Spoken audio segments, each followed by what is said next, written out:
सभापति महोदय, मैं एक अत्यंत गंभीर, महत्वपूर्ण और चिंताजनक विषय पर सदन का ध्यान आकृष्ट करना चाहूंगा। जब से भारत श्री नरेंद्र मोदी जी के नेतृत्व में एक उभरती हुई सामरिक, आर्थिक और कूटनीतिक शक्ति बनकर उभरा है, तब से यह बहुत सहज रूप से देखा जाने लगा है, विशेषकर विगत 3 वर्षों से, जब से भारत को विकसित भारत बनाने का लक्ष्य रखा गया है, कि विदेश की बहुत सी ऐसी गतिविधियां हैं जो भारत की व्यवस्था के आर्थिक पक्ष, भारत की व्यवस्था के नैतिक पक्ष, सामाजिक पक्ष पर आक्रमण कर रही हैं। इस संदर्भ में एक रिसेंट जानकारी आई है जिसे हम कह सकते हैं organised crime and corruption reporting project.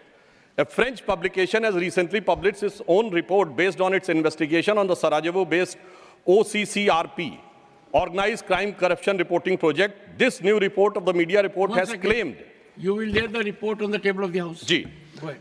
And इस रिपोर्ट के अनुसार ये कहा गया है कि इस प्रोजेक्ट को फॉरेन गवर्नमेंट्स की फंडिंग है और उसका फोकस इंडिया के ऊपर भी है, और इस फॉरेन गवर्नमेंट की फंडिंग के साथ साथ जॉर्ज सोरोस के साथ भी इनका कनेक्शन है।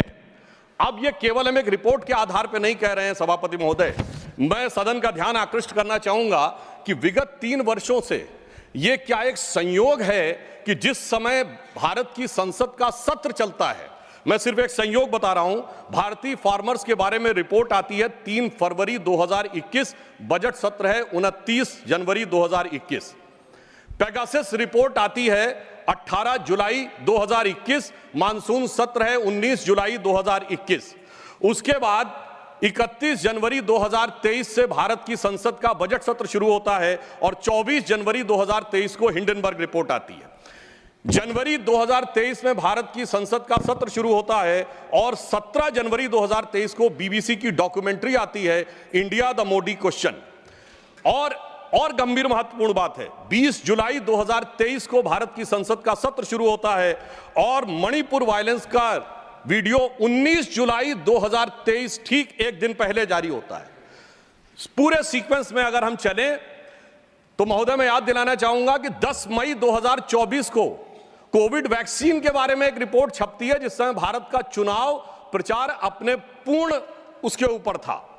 फिर अभी वर्तमान सत्र, हम बताना चाहते हैं कि मानसून सत्र 22 जुलाई से 9 अगस्त के बीच में शुरू होता है और 10 अगस्त को हिंडनबर्ग की रिपोर्ट आती है।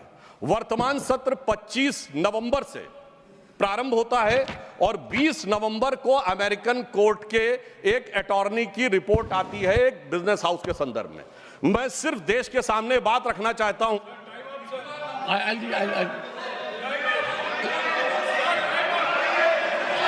Honorable members, this is honorable members. I'll give honorable members. I will give time because listen to me. This is a very serious issue, and we need to have opinion from everyone this side. We cannot allow largest democracy to be made dysfunctional by deep state anywhere else.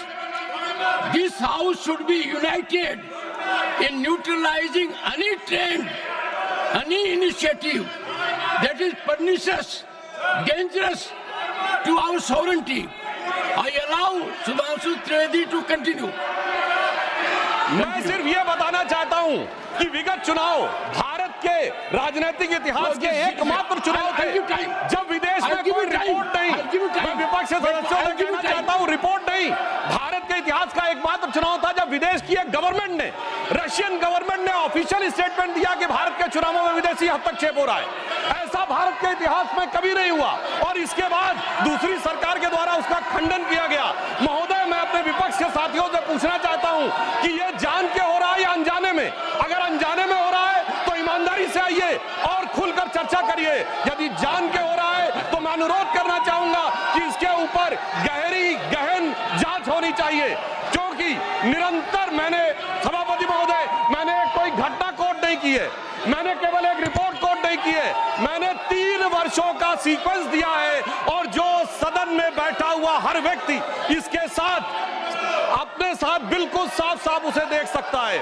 और मगर मैं यह भी कहना चाहता हूं सभापति महोदय कि जिन लोगों के दिल में यह ख्वाब है, यह बड़ी एक सहज स्वाभाविक सी बात है, जिन लोगों के दिल में यह ख्वाब है कि वो भारत को झुका लेंगे, तो मैं उनसे कहना चाहता हूं कि हम श्री नरेंद्र मोदी जी के नेतृत्व में जिस प्रकार से आगे बढ़ रहे हैं, ये मत सोचें कि विदेश से किसी चीज का आज प्रभाव पड़ने वाला। आज भारत अपने स्वाभिमान के साथ आगे बढ़ रहा है। मैं उन लोगों के लिए कहना चाहूंगा, सर जो विदेश में जाकर यहां विचार करते हैं, जो कहते हैं डिफेंडर्स ऑफ डेमोक्रेसी यहां क्यों नहीं कर रहे हैं?